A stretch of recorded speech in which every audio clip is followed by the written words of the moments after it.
Grace was a cleaner. She worked nights in a building owned by people whose names didn't appear in public records. People who didn't give interviews. People who never showed up when things went wrong. Her shift started at 10 p.m. and ended before sunrise. That was deliberate. During the day, the building was full of lawyers, executives, consultants, and security. At night, it belonged to people like her. People who were there to clean up, not to ask questions. Grace knew the rules without being told. Don't touch computers. Don't open drawers. Don't read documents. Don't stay in one room too long. She followed them because she needed the money and because she understood something very early in life. People like her didn't get second chances.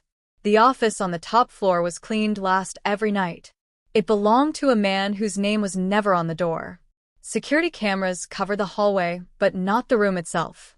Grace didn't think about why. She never needed to. That night, she was emptying the trash beside his desk when something heavy fell out. It wasn't trash. It wasn't an accident. It was a file. Thick. Sealed. Labeled. She stood there for a few seconds longer than she should have. Then she opened it. Inside were internal reports. Not summaries. Not public versions. Originals. Incident records tied to hospitals, construction sites, and private facilities. Names of people who had been injured or killed. Official outcomes marked as natural causes, equipment failure, or resolved internally. But the margins told a different story. Dates were changed. Findings rewritten. Recommendations ignored. There were payment records attached. Not bribes written plainly, but settlements, consulting fees, donations. Money moving from accounts owned by shell companies into places designed to make problems go away. The people involved were all the same type. Migrant workers. Contract staff. Low-level employees. People without influence. People whose deaths would not raise questions. Grace didn't need training to understand what she was looking at. This was proof. Not proof meant to be shared. Proof meant to be buried. She closed the file and put it back exactly where it had been. That was her mistake. By the end of the week, things changed. Her access cards still worked, but security started stopping her more often. Asking where she was going. Asking how long she would be in a room. Writing things down. Her supervisor stopped assigning her certain floors. Then her phone stopped receiving shift notifications. When she asked why, she was told there was an issue with scheduling. A few days later, Grace noticed the same car behind her twice on her way home. It didn't follow closely. It didn't speed up. It didn't try to hide. It didn't need to. Then came the official pressure. Her landlord called to say there was a problem with her lease. A complaint had been made. The rent would increase or she would need to move out. No details. No discussion. Her bank froze her account for verification. She couldn't access her savings. No timeline was given. A police officer came to her door asking about an old address. Then another came a week later asking about someone she used to live with. They were polite. Calm. Smiling. They didn't accuse her of anything. They didn't have to. Grace understood what was happening. She hadn't reported anything. She hadn't copied anything. She hadn't spoken to anyone. But she had seen it. And that was enough. When she finally lost the cleaning job, it wasn't done officially. Her name was simply removed from the contractor list. When she tried to apply elsewhere, companies didn't call back. Interviews were canceled. References stopped responding. She was marked. Grace considered going to the media. Then she looked at her situation. No job. No money. No documents. No proof she could safely access. And she understood another rule people like her learned quickly. Truth without protection is a liability. One night, months later, Grace returned to the building. Not to clean. To confirm something. The office on the top floor had been remodeled. New desk. New bins. New security system. No files. No traces. No gaps.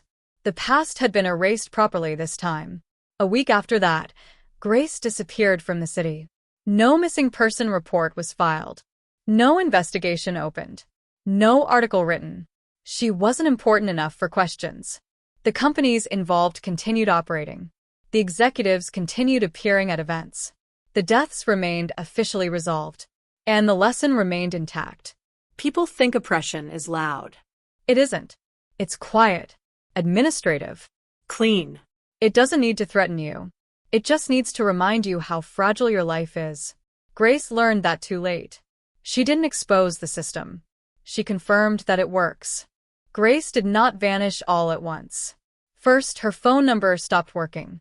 Then her email accounts were locked for security reasons. Her bank closed her remaining account after a final review.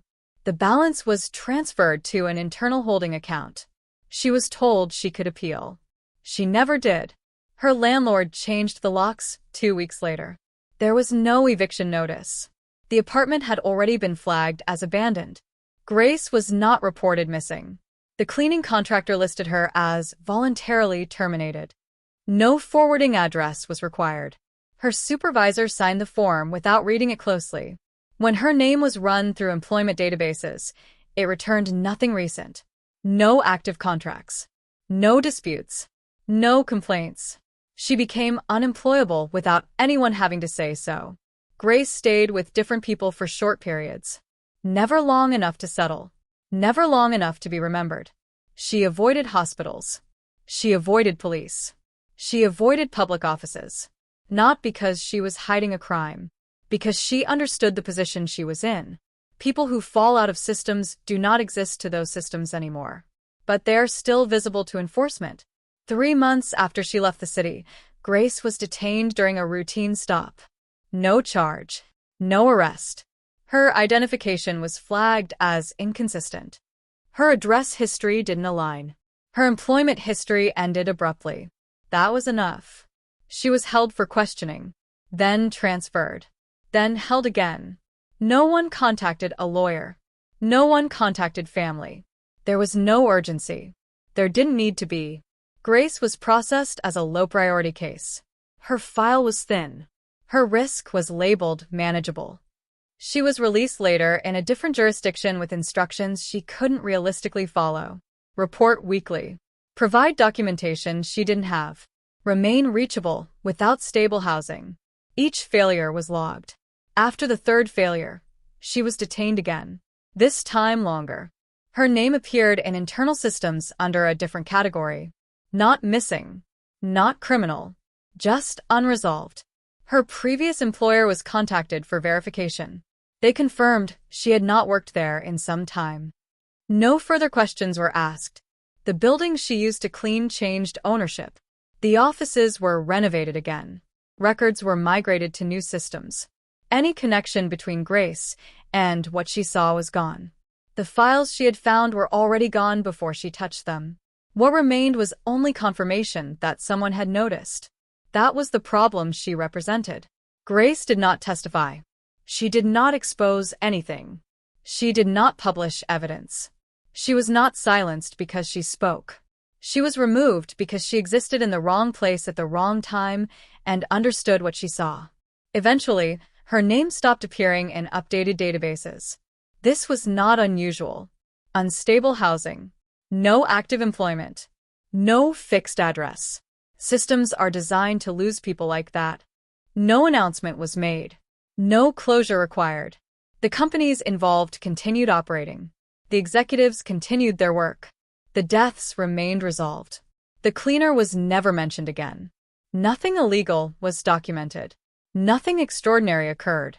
This is how power corrects small errors. Not loudly. Not violently. But completely. Nothing about what happened to Grace was considered a problem. The system worked the way it was designed to work. A risk appeared. The risk was removed. No headlines. No investigations. No mistakes on record. Grace didn't lose because she spoke.